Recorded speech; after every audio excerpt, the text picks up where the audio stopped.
रजत क्या है? अक्सर लोग सवाल करते हैं कि जी रजत के बारे में हमें बताएं, हम पर रजत हो गई है। रजत लौटना, अमल का किसी का उल्टा पड़ जाना, उसके असर का फायदे की बजाय नुकसान में बदल जाना, इसको रजत कहते हैं। यानी कोई बंदा एक अमल करता है और उसको फिर मसाइल बनना शुरू हो जाते हैं, तकालीफ, प्रॉब्लम्स, बड़े कुछ होता है, तो वो कहते हैं जी कि मेरे ऊपर किसी अमल की रजत हो गई है। बसा औकात ऐसे होता है कि कोई बंदा अमल करता है तो सामने वाला उस पर पढ़ाई करके उसका अमल उसकी तरफ लौटा देता है, ये भी रजत में ही आता है। अब कौन से अमाल है जिनकी रजत हो सकती है, कौन से अमाल है जिनकी रजत नहीं हो सकती? अल्लाह के नबी सल्लल्लाहु अलैहि वसल्लम ने जो चीजें हमें बताई ना, वो बहुत सिंपल है।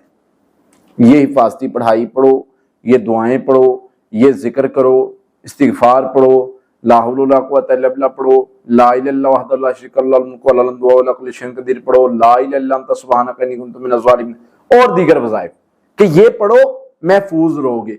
खैर चाहिए ये पढ़ो, शर से बचना है ये पढ़ो, सारे वज़ाइफ बताए नबी सल्लल्लाहु अलैहि वसल्लम ने।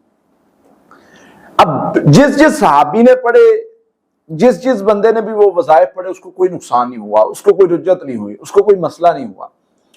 फिर हमें क्यों होने लग गया? सबसे बड़ी वजह इसकी ये है कि हमने तरीका अपना बना लिया।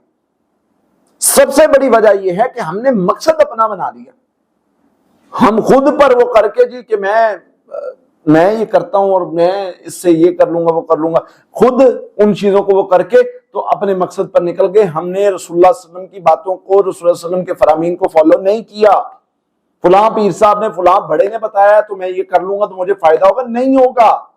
मेरे नबी की बात पर आएंगे सल्लल्लाहु अलैहि वसल्लम से कोई शर, कोई नुकसान नहीं पहुंचेगा। खुद साख्ता वज़ाइफ जी, मुझे कहा गया पानी में खड़े होकर करना है, मुझे कहा गया कब्रिस्तान में करना है, मुझे कहा गया घर की छत पे करना है। मेरे नबी सल्लल्लाहु अलैहि वसल्लम ने जो वज़ाइफ और तरीके अमाल बताए, उनमें से कोई ऐसा तरीका नहीं मिलता। फिर जब तुम इस तरीके पे जाओगे, तंग होगे, दुनिया में भी आखिरत में भी।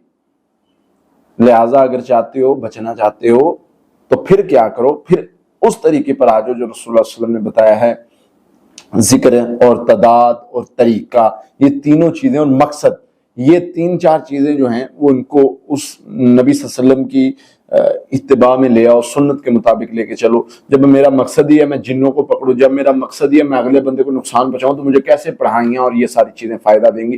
फिर मुझे फायदा नहीं, फिर मुझे नुकसान भी हो सकता है। इसलिए इन सारी चीजों से बचने के लिए तरीका है नबी सल्लल्लाहु अलैहि वसल्लम की जो है वो ताबेदारी कर लो, फायदा होगा। अल्लाह से दुआ, अल्लाह ताला हमें समझने की, अमल करने की तौफीक अता फरमाए।